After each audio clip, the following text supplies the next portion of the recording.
joining us now on the phone is gay icon, living legend, John Waters. John, welcome to the show. Thank you so much. Boy, that's quite a build-up. Girl, You look, deserve it. I am trying to maintain right now because you have affected my life in so many different ways. I just want to say thank you, and I'm resisting the temptation to just like quote you to you right now. Yeah, that's wonderful. Thank you. I'm so respectable I could puke these days. It's great. Thank you. Well, look, I mean, a living legend and icon, John Waters, your body of work has shaped the lives of so many people. Like even this morning, my neighbor was texting me. She's like, please tell him that Crybaby was my gay awakening. And I'm like, okay, I will. Did you or do you? It's kind of funny because there's no gay characters in Crybaby. I know. But there's something about like your movies, the embracing of camp, the embracing of tacky, the just all out, just queer counterculture nature. Do you ever feel a responsibility for lifting the voice of the counterculture? Well, I'm proud of it when people say that, I made them feel okay about themselves. And I wrote a whole book called Role Models about the people that did that for me. Yeah. Everybody needs a bad influence they can look up to. 1,000%. But I got a question for you. Do you think there is a counterculture right now? Sure. Well, it's very different. I mean, it started out, I made underground movies, and I made midnight movies, and independent movies, and then Hollywood movies, and now Hollywood underground. So today, and camp, nobody really says that word anymore except older gentlemen in antique shops talking about Rita Hayworth movies. But that became trash, and then that became filth. And I think now it's just American humor, basically, is based on pretty dark subject matter, because maybe that's the healthiest thing we can do when things are terrible, to be able to laugh at it. But first, you have to laugh at yourself first, and that's something very, very important. And that's why I've gotten away with it for 50 years. John, if Serial Mom was made today, for example, what new social crimes would Beverly, the lead character, be punishing? Well, that's true. Would she be? Because now it's changed. It seems like the Republicans are woke, and they have trigger warnings. So it's gone completely different. I would say that Serial Mom had no real politics. She just didn't like people that screwed with her family or didn't treat people correctly. But people died because they didn't recycle. I think if I was Serial Mom today, it would be, she would go after actors that use the word journey. I love it. That's where we've come to. Well, look, Serial Mom is one of my all-time faves of yours. I cannot walk past a dry arrangement and not just go, Pussy Willow, every time I walk by. I noticed today, I just got off a plane, and I've been to 6 cities this week, and I have seen so many violations of people wearing white after Labor Day that it's really hard for me to sit in my seat on the plane without making a citizen's arrest. Citizen's arrest. Girl, and Kathleen Turner in this movie, it was, I'm going to say it was the performance of her career. She was just bold and fearless and hilarious. Yeah, she was perfect for the role. Was it hard convincing? I think she has gone back. She was so into it as maybe a method actress that she has recently killed 2 critics who wrote mediocre reviews of it years later. Good for her. Was it easy to convince her to be a suburban serial killer? No, it wasn't hard. She read the script. I went up there and talked to her, and I've got a cold, as you can hear. And she just went for it, and I think she took chances. She took chances a lot in her career, and so I think that she just wanted a director who knew what he wanted, and we're still friends to this day. She was so fantastic in it. I think she's absolutely great in it. Great in it. It's my best movie. It is my best movie. And I think she said it was one of her favorite roles somewhere. I read. Yeah. She was such a pro to work with, and a lot of people said, "Oh, she's going to be so difficult and everything." She wasn't one bit difficult. I got along with her great. She would have been difficult if I had said, "I don't know, Kathleen, what do you think?" They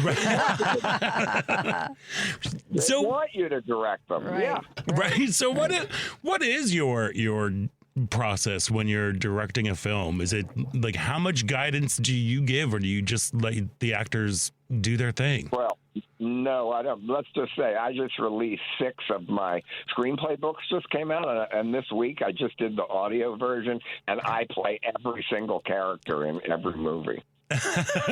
Okay, so you might be a little bit of a control freak with that. Yeah, I have rehearsals, say the script. I hate it when actors say, first thing they do is throw out the script. Oh, really? They're doing the Writers Guild. Say the word. Well, yeah, I never understand that, because it's like the only reason the project is there is because of the idea that came into your head. How did this, was it just because you are going to be here at the at Governor State University on Halloween? You're going to be doing a live commentary of the screening. Was it just like a product of the time of the early 90s that you're like, all right? Well, I think it was a little ahead of its time, because the movie was before OJ, and there's scenes in it that are exactly like the OJ trial. I think I always had true crime was always important. There's a trial scene in many of my movies. I used to go to famous trials. That's what I did as a hobby. So I think I love trial scenes in movies. So it was my parody of a true crime movie before true crime had become quite as popular as it is today. Yeah, one of the great things about your films, when you start, your entire body of work is just filled with such incredible characters and actors and performers. And you started out making 8mm with your friends, and over your career, you've almost taken like a repertory company approach to casting your films. I mean, because of you, we got Divine, Mink Stole. I mean, I cannot get Mink Stole. And even when I had movie stars, when I worked with Kathleen Turner, Mink has a great performance in Serial Mom. So I worked with the people that I started out with, and then mixed Hollywood movie stars with them too. And that was the thing: are they going to get along with us? Are they going to come along for the ride? And they did, and they respected what we had done in the past. They didn't try to change it. I can always just tell when you have a quote meeting. Movie stars don't read for you, but they're looking at me thinking, is he going to ruin my career? And I'm looking at them thinking, is this person going to be able to get through 2 months with us in Baltimore? And then when we both realize that we can, then that's when I hire them. Yeah, I love that. How long did it take to make the film, John? That was the biggest budget I ever had. I forget how much it was, $12 million or something, which would be way more than that today. I'm not sure exactly, but maybe at least 2 months. I mean, we had for the first time enough money to make a movie. Yeah. It was the only time, really. Yeah. No, it showed. I watched it last night, and I just loved every minute of it. I was laughing. It was just thank you. It is my best movie, I think, and there's just little lines in it that still to this day about people hating the brown word, and just little things. And my mother even loved Serial Mom, and believe me, she didn't love all the rest of it. I'm sure. What do you think? Why do you think people love to laugh at subjects that are taboo or transgressive subjects? Well, because they can't change things, and sometimes when things are so terrible, that's what you do. You make people laugh. They'll listen. You change your mind, and then if you're lucky, you have sex with them. Yes. Were there any drawbacks of working with your friends so closely? Well, no. I mean, they weren't. I mean, Edith Massey was not a trained actress, but she certainly was one of my most popular stars I ever worked with, and she was what I would call an outsider comedian. Mm-hmm. I mean, but at the same time, even Andy Warhol said to me, "Where'd you find her?" So, no, there wasn't any bad side to it, actually. Well, tell me about your relationship with Patty Hearst. I know you had her in a couple of films, and when she's sitting in that jury box, I'm just riveted by her expressions. Tell me how you got to. She was great. Well, I went to her trial, and when I finally met her and told her that, she said, "Great, there's people like you is why I went to prison." And I met her in the Cannes Film Festival when she was promoting the movie Patty that Paul Schrader moved when he bought her book. So, but I'll tell you a great Patty Hearst story that happened 2 weeks ago. I went to the Hearst Castle to a giant fundraiser for the upkeep of the Hearst Castle, and it was very expensive. It was a black tie event, and Patricia Hearst was the guest of honor. And she's my dear friend. We've main friend. And so I'm at the head table with her, and there's this other gentleman at the table. And I said, how do you know Patricia? And he said, well, she robbed the bank we owned. Oh, my God. I love it. He really did. He really did. He paid $5,000 to have dinner with the bank. They forced her to rob. What she said was telling the truth. Right. But still, it just goes to show how things change and how things can change over the years. That is a great story, John. my Thank you for gosh. sharing that. That is amazing. Even I was startled at that. Yeah. Yeah, well, that's people forgive and forget, so that's good. There we go. Yeah.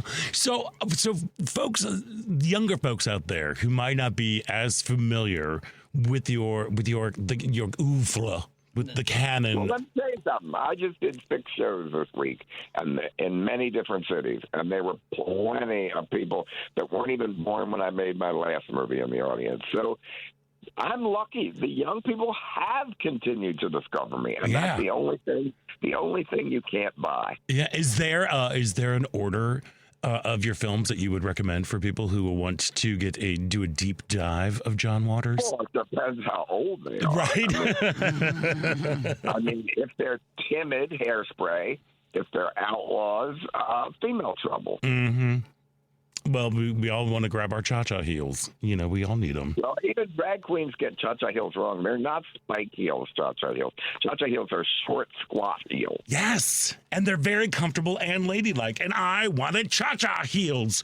Look, do you have, before we let you go, do you have any advice for us going through these rather trying times right now?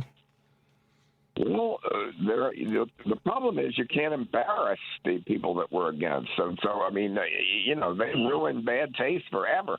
So I think we just have to come up with a new way to take photographs of him that makes him so insane his head explodes. I love it. There we go. Well, I'm on board for that. And everybody out there in Chicago and beyond, grab your cha-cha heels and head to the Center for Performing Arts at Governor State University on October 31st for John Waters, a live director's commentary and screening of Serial Mom.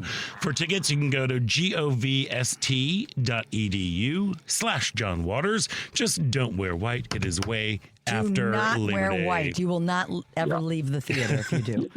You could wear winter white. That's wool. Johnny Mathis made a career out of wearing winter white. In a bit of a cream shade, too. A little off-white. Well, yeah, but winter white is wool. White wool is all right. That's right. Okay. There we are. I'm with you. Grab your white bowl and grab your pussy willows and head on over. Pussy willows. Pussy willows.